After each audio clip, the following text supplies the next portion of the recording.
أعوذ بالله من الشيطان الرجيم بسم الله الرحمن الرحيم Bugün sözümüz sabırlık turunda bulacak.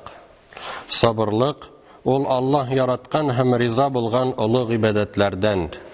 Sabır buluşlarını Rabbimiz türlü derecelerge kütereşek. Dünyada ve ahirette uğuşqa erişu için sabırlık hem takvalik gerek. Rabbimiz Kur'an'da aytgan: Euzu billahi mineşşeytanirracim. Ya eyyuhellezine amenu sabiru ve sabiru ve rabitu vettakullaha leallekum tuflihun. Ey iman getiruvchilar, farzlarni ötevde ağırlıklarga sabır etiniz. Hem düşmanlarga karşı turuvda birgeleşip sabır ve azir bulunuz. Hem Allah'tan korkunuz, dünyada ve ahirette uğuşqa erişir için. Allah yolunda bulgan kıyınlıklarga sabır buluşular, Rabbilarının mehabbetine erişirler. Rabbimiz Kur'an'da bulay deyip aytgan: Vallahu yuhibbus sabirin. Allah Teala sabır etuvchilarni suya. Yusuf peygamberge köp sınavlar aşa ötürge turu kelgan. Lakin ol sabırlık hem takvalik körsetken, hem neticede hürmet ve kudretke iya patşa bulgan. Rabbimiz onun hakkında bulay degen: İnnehu men yettaqi ve yasbir fe innallâhe la yudi'u ecral muhsinin. Şınlıkta her kim Allah'tan korksa, hem ibadet ağırlıklarına ve mihnetlerge sabır etse, elbette Allah Teala izgilik kılışlarının ecrin tar kılmaz.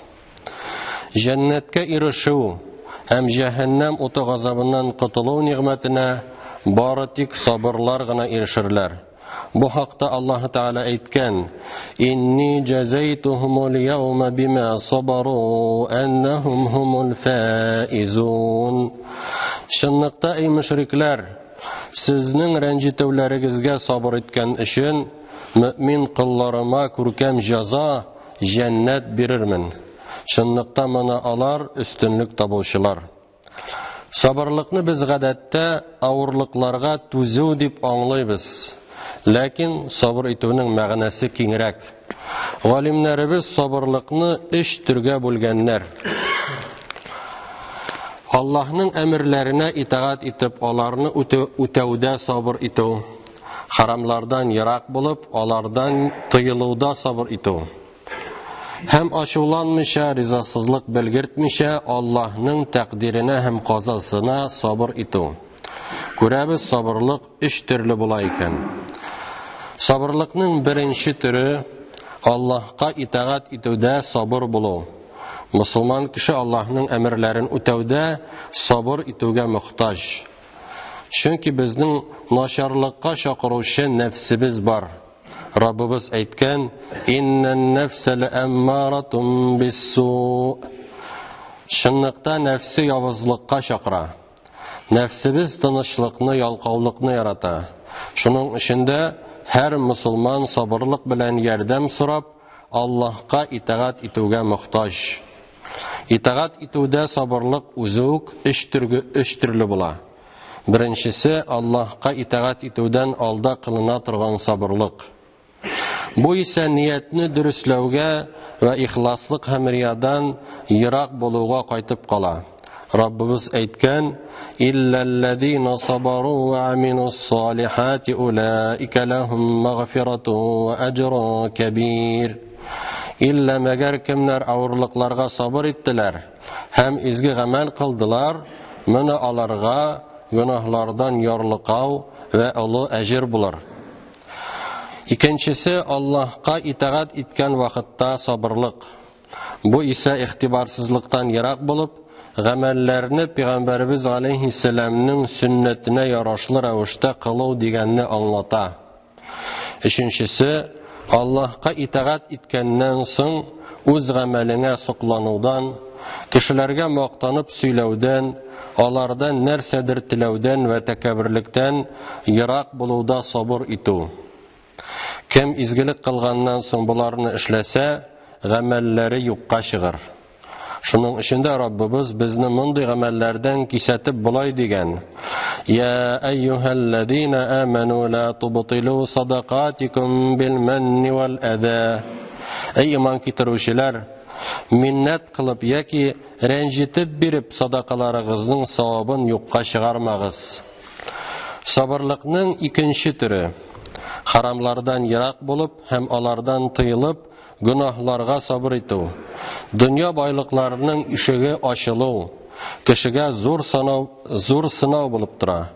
Байлык, акча, хатын-кызлар, балалар, мал-туар, игенлекләр һәм башка шушы фани дөнья зиннәтләре, шәһвәтләре бәндәне кытыртып төрлечә җәлеп итәргә тырыша.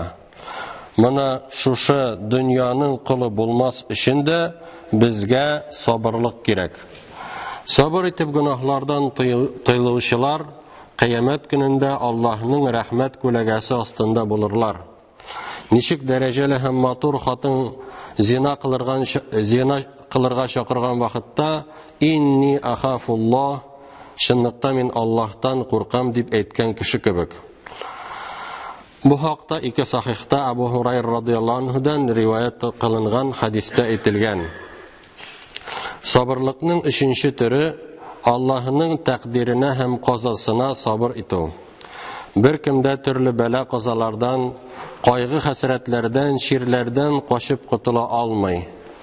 Тормышыбызда очраган шушындый күңелсез хәл вакыйгаларны Аллаһның тәкъдиренә риза булып үткәреп җибәрергә сабырлык кирәк. Сабыр итүчеләрне Раббыбыз сөендерәчәк.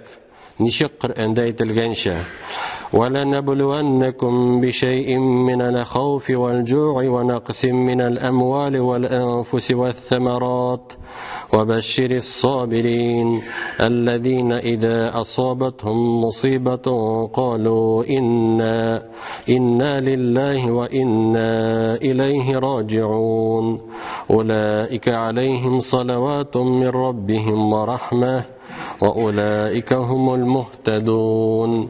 Эй мөэминнәр, без сезне әлбәттә куркыныч, ачлык белән, малларыгызның, җаннарыгызның, җимешләрегезнең кимүе белән сынарбыз. Сабыр итүчеләрне шатландыр. Ул сабыр итүчеләргә кайчан кайгы ирешсә, алар: без әлбәттә Аллаһ бәндәләре вә аңа кайтачакбыз диләр. Моны аларга Раббыларыннан гафу итү вә рәхмәт булыр һәм моны алар туры юлдан баручылар. Иң күп сынаулар пәйгамбәрләргә төшкән, мәгәр алар сабыр иткәннәр. Әйүб алейһиссалам үзенең ширенә һәм якыннарын югалтуына, Якуб алейһиссалам улы белән аерылышуга һәм балаларының алдашуларына сабыр итте. Юсуф алейһиссалам нахакка гаепләнеп зинданда утыруга түзде. Пәйгамбәрбез Мөхәммәд алейһиссалам мөшрикләрнең зулымлыкларына, рәнҗитүләренә сабырлык күрсәтте. Шуның өчен дә мөэмин кеше бары тик тәкъдиргә сабыр итеп кенә күңел тынычлыгы табып бәхетле яши ала. Сахих Муслимдә Сухайб радиллаһу анһудан риваят кылынган хадистә Расулуллаһ саллаллаһу алейхи ва саллям әйткән: "Аҗабан ли амрил муъмин, инна амраху куллаху хайр, ва лайса залика ли ахадин илля лил муъмин.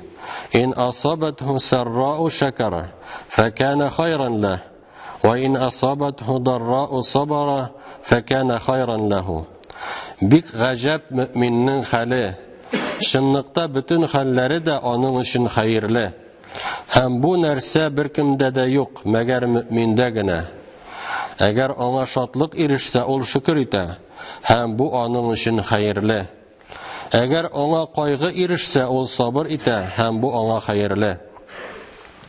Әйтеп киткәнчә, сабырлык өч төргә бүленә: итагать итүгә сабырлык, гөнаһлардан тыелудан сабырлык һәм тәкъдиргә сабырлык. Сабырлыкларыбызны Аллаһы Тәгалә кабул кылсын өчен 3 шарт үтәлергә тиешле. Беренче шарт — ихласлык, ягъни Аллаһның ризалыгы өчен аннан әҗер савап өмет итеп сабыр булу.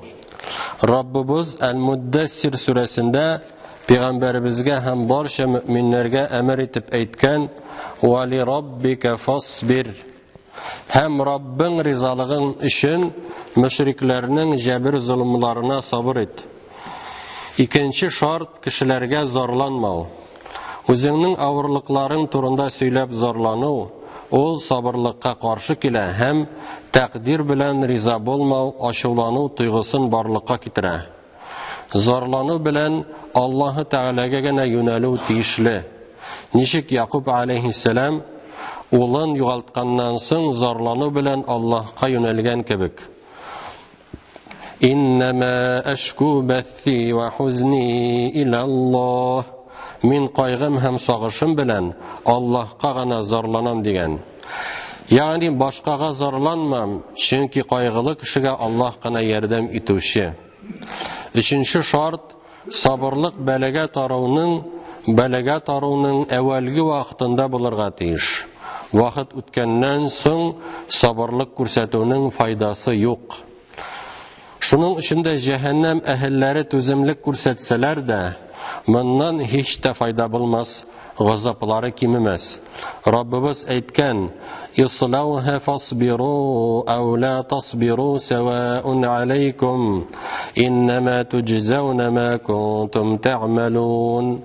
Indi kirigiz ul utqa hem yanıgız anda. Sabır etseniz de, sabır etmeseniz de sizin için baribir. Yani hiç de fayda bulmaz.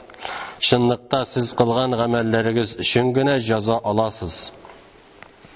İki sahihta Enes ibn Malik radıyallahu anh aytgan: Allah'ın elçisi sallallahu aleyhi ve sellem kabir kırında yılap turuşu hatın yanından ötüp barganda ona "İttaqillâhe vasbiri." Allah'tan kork hem sabır et digen. Hatın onu tanımışa "İleyke anni fe inneke lem tusib bin musibeti."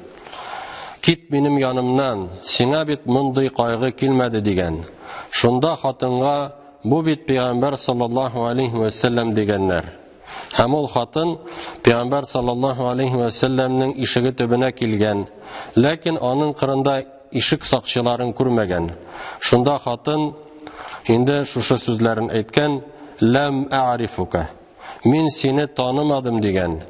Peygamber aleyhisselam ona "İnnema sabru inde sadmetil ula." Şınlıkta sabırlık belege taruğunun birinci vaxtında kirek dip aytgan. Yani belege taruğ bilenuk sabırlık ko'rsatirge kirek. Çünkü vaxt ötü bilen kişi tınışlana hem unuta. Endi bu vaxtda sabırlık kılığının faydası bulmayacak. Allah Teala bizni sabır kıluvchi kullarından kılsa idi. Сабр, терпение является одним из самых важных видов поклонения Аллаху.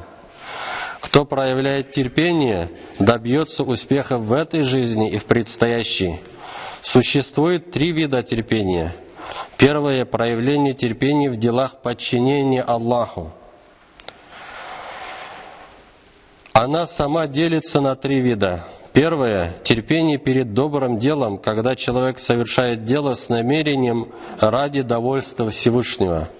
Второе – терпение при совершении доброго поступка, когда человек совершает добро, будучи внимательным и в соответствии с сунной пророка. Третье – терпение после совершения покорности Аллаху, когда человек после доброго дела не восхищается, не хвалится им, не проявляет высокомерия и когда, помогая людям, не попрекает своей помощью. Второй вид терпения – терпение от запретов Аллаха, которое заключается в оставлении грехов, которые запретил нам Аллах. Третий вид терпения – терпение перед испытаниями Аллаха. Это терпение во время бедствий и несчастья, которое касается самого человека, его семьи или его имущества. Чтобы терпение было принято Всевышним, во-первых, нужно терпеть ради Аллаха с надеждой на награду. Во-вторых, это принятие несчастья, не жалуясь при этом другому человеку на него. Жалобами можно обращаться только Аллаху. В-третьих, терпение в первые моменты, при первом потрясении. После прохождения времени человек успокаивается и забывает, и уже не будет пользы от терпения. Пусть Аллах даст нам стойкости и терпения. وأقول قولي هذا وأستغفر الله لي ولكم ولسائر جماعة المسلمين إنه هو الغفور الرحيم السميع الدعاء.